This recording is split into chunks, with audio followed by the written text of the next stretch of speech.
two things. Do you think they'll ever release this information? And if they don't, how do you think it'll ever come out? Besides people like, you know, or will it be something like what you're doing? Well, hopefully it's not this way. Hopefully there's going to be a release of information eventually, but you know, whether or not they're going to say, you know, hey, we've been keeping this secret for so long, it almost seems to me that they need a staged incident to get them off the hook. Take a flying saucer up in a C-130 and push it out the back and say, look, a crash. You know? How would they overcome the G-forces and the rapid change in direction? They don't apply once you've distorted.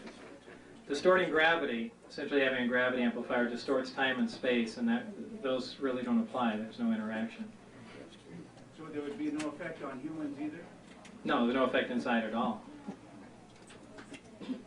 Bob, did your, when you were working on the S4 project, did your education and whatever scientific vision that you have permit you to believe that at some point you'd be able to make a meaningful contribution to the program? And if so, after how much time approximately?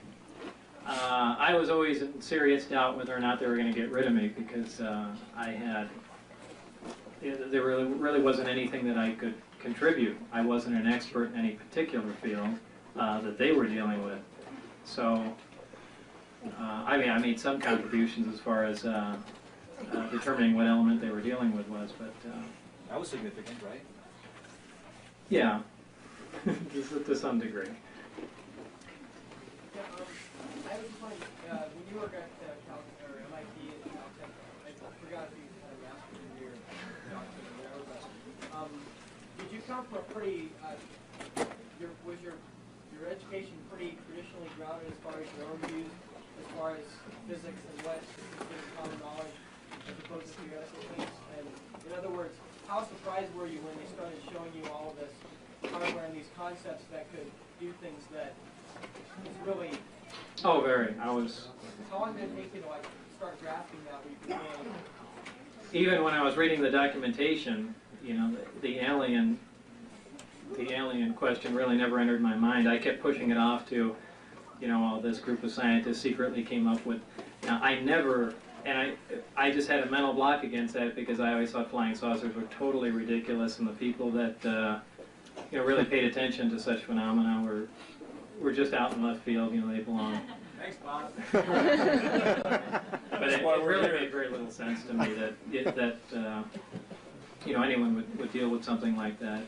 So I really held out to the very end, and you know, they finally said, "Well, Bob," and that was it. Well, at S4, did you ever hear any Air Force or military squadron numbers or names bandied about? Yeah, I probably did, but I can't remember. I do remember someone talking about something along those lines. I don't think they were pilots, but they were someone related to the Air Force. I don't remember who, or they were talking about the Air Force, and I think they mentioned a squadron, and I don't know if that was what they called the group that flew the craft, or it was someone else, you know, at Groom Lake. But, I really don't know. No, there really wasn't much, you know, idle banter going on.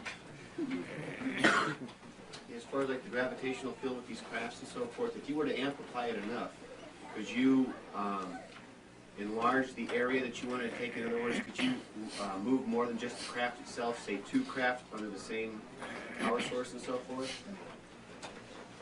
Or have you even ever considered something like that as feasible? Well, like a tractor beam? It's possible, as long as they were both essentially in the field that was being emitted.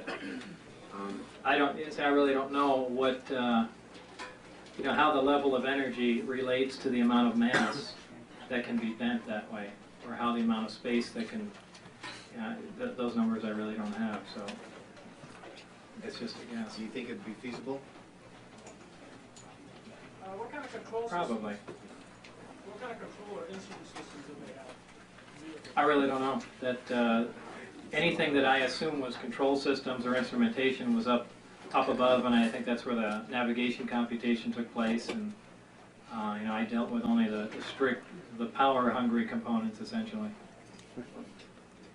When you were at S4, was there ever either a period within a day or even a couple of days where you, at this point, don't remember what you were doing during that time? And was there ever a period of time that you're not able to account for? Yeah, I said that, and again, that's been taken and bent a lot of different ways too. There were times that I left, and it's because so much stuff I was exposed to, I was essentially drowned in information, and when I got back home, I really couldn't remember what day anything happened. But did I forget big chunks of knowledge? No, I just. Now, were there like periods of days where you haven't recalled what happened during those days? I mean, you No. able to recall. And second, you probably don't want to get into this, but I'd really appreciate if you would. When you were walking either by the hallway or down, by the door with a window in it, and you look through, will you go into that and describe what you did see? I mean, even if you're not sure, just state it as exactly as it was. Well, this has to be taken in the right context too. First of all, being surrounded by the, flying saucers, knowing that the alien thing exists and all this technology. When I was walking down a hall to the, I don't remember where I was going anymore, but the different doors to the hangars are small 9-inch square windows with wire mesh running through them, and I looked in one as I walked by and was told to keep my head forward, and I saw the backs of two guys, and they were talking to a child, or I thought it was a small child, and of course when I told that to John, Larry said, that was an alien, there's no doubt. And I don't know what it was. I don't know if it was a small guy, but it just looked weird and it was a glance, so, do I think it was an alien? No. Did you see the quote, small guy? Did you see the small guy, or you only saw the two guys looking downward? No, I saw the small guy. You saw the small guy that they were talking to? Yeah. What did it Well, it was just a glance. I have no idea. That's why I said, but believe me, if I had a rounded head and big eyes, I'd say, hey, there's an alien there, but I can't say that. But it was a small, It was something. small person or someone they were talking Yeah. to. See, I don't think anyone could bring their kids down there, so I don't know. But for that matter, they could have been holding up I realize you're talking to a crowd that has had a lot of personal experience, a lot of these people. Right, but also look at it from a technical viewpoint, that it could be a model, a life-size model, and they were trying to see how the size relationship works in the seats and other parts of the craft, and what's accessible, so it doesn't necessarily mean that it was a living being. Thank you. Would you mind speaking at all about how this body of knowledge has affected you emotionally or maybe spiritually? Are you frightened by the implications of what all this means, or No. you've no doubt thought about the overall agenda? You've speculated, I'm sure, on your own. Yeah, but it's difficult to really, put a finger on it, since there's so little evidence to go on, and really 99% of the stuff that I hear, I really don't even come close to believing at all. And it's not just because I'm skeptical, it's because it's absolutely ridiculous. I even, though it's stepping on a lot of people's toes, I think 99% of the sightings out here are absolutely not flying saucers. Most people are watching 737s come into Groom Lake, and they turn up there, and there's lights on the planes. And along the other same lines, there's these parachuted flares that they fire off near the Papoose Lake area, and they're an orange color, which is pretty coincidental, and they're on essentially a modified small hot air balloon, so the burning heat of the flare keeps it afloat longer. And whether they're doing that for disinformation or practicing how missiles lock onto heat-seeking targets, I don't know, but I think 99% of that stuff is what people that come around this area are seeing. It seems as if even knowing that we possess alien technology hasn't even made you a believer. That's probably true. But it has. I mean, I believe the stuff that I worked on, there's absolutely no question in my mind. But I think everyone can only go so far, and I just hate to speculate because I hate to be wrong. I don't want to say, well, they had to be given to us because we didn't shoot them down, and it's so I just stop right there. I think we forget sometimes you're a scientist. Maybe so. I stop with what I'm pretty sure with, and that's it. What is your synopsis in a nutshell? Based upon what you saw and what you experienced. Well, I can't. Like I said, I stopped before that. You know, I have lots of possible ideas in my mind, but Based only on what your experience was, only on what you saw, what is your synopsis? my synopsis of what I know to be true, Yes. that the government is holding 9 alien spacecraft that are propelled by a modified gravity generator. The work is being conducted 15 miles south of Groom Lake, at that isolated area only, designated as S4. That at least one of those crafts operate, and that's about it. Okay, thank you. Bob, did you ever see the... Smell like, was there any unusual odors from the craft or anywhere No, else? none at all. Did you ever see the word S4 written anywhere? The letters S4? That's a good question. Did I ever see S4 written here? What was it?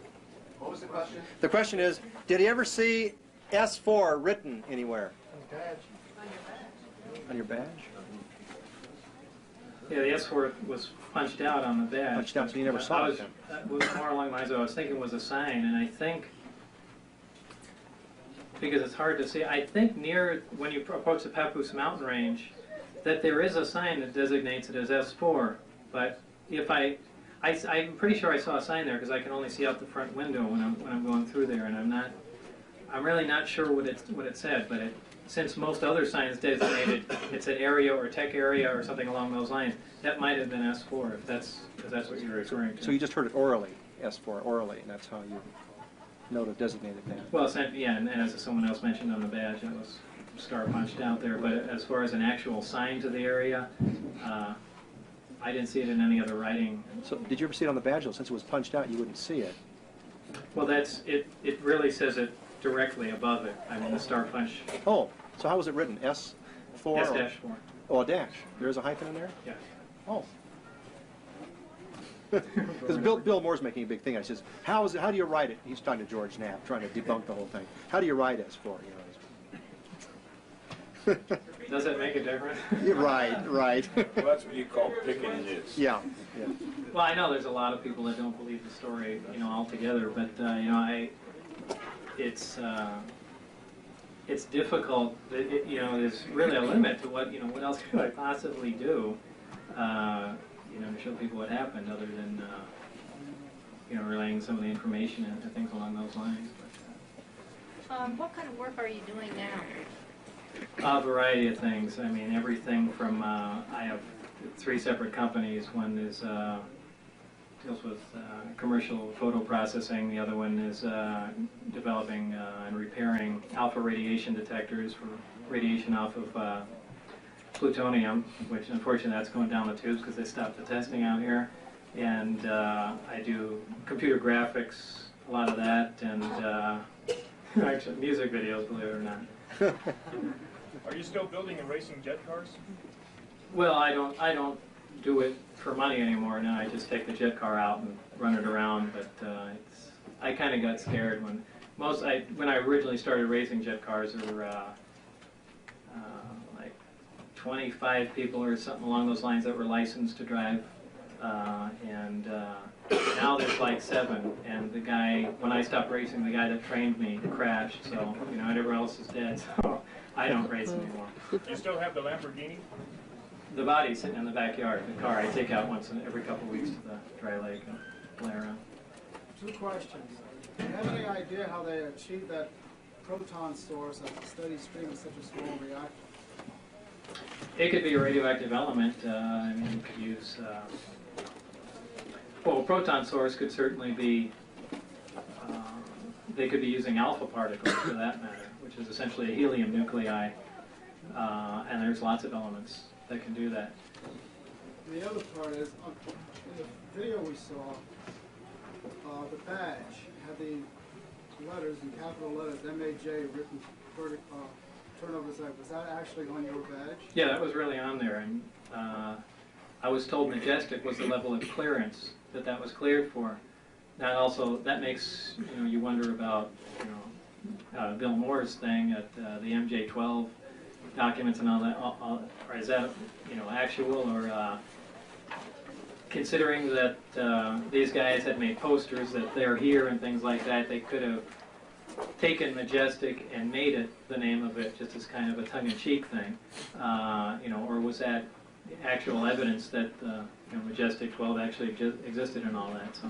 What about your other associates? Did their badge look identical to the one we saw? Or were Pretty much so, except Dennis's looked different, and for the most part they had different areas punched in them. At one time, you said that you thought, you know, the scientific community should be the ones in charge, or, you know, in charge of the research of this and everything. What names would you put out? Who do you think would be qualified enough to head a group like that, you know, as far as being able to decipher what's going on, you know, and stuff like that? Do you have any names you could throw out? Yeah, they're friends, essentially, that I've worked with before, but I know what their expertise is As far as in. actual qualifications go and so forth like that, and do you think that the names you come up with, they get along well enough to be Well, able one to of them work was Joe Benedetti, a guy that I worked with in Los Alamos, one of my colleagues, and I was trying to force his resume on them. And you know, they did take it and look at it, and I was kind of hoping that he would be a big boon to the project, but you know, I'd already left by the time, you know, they would have had to look at it.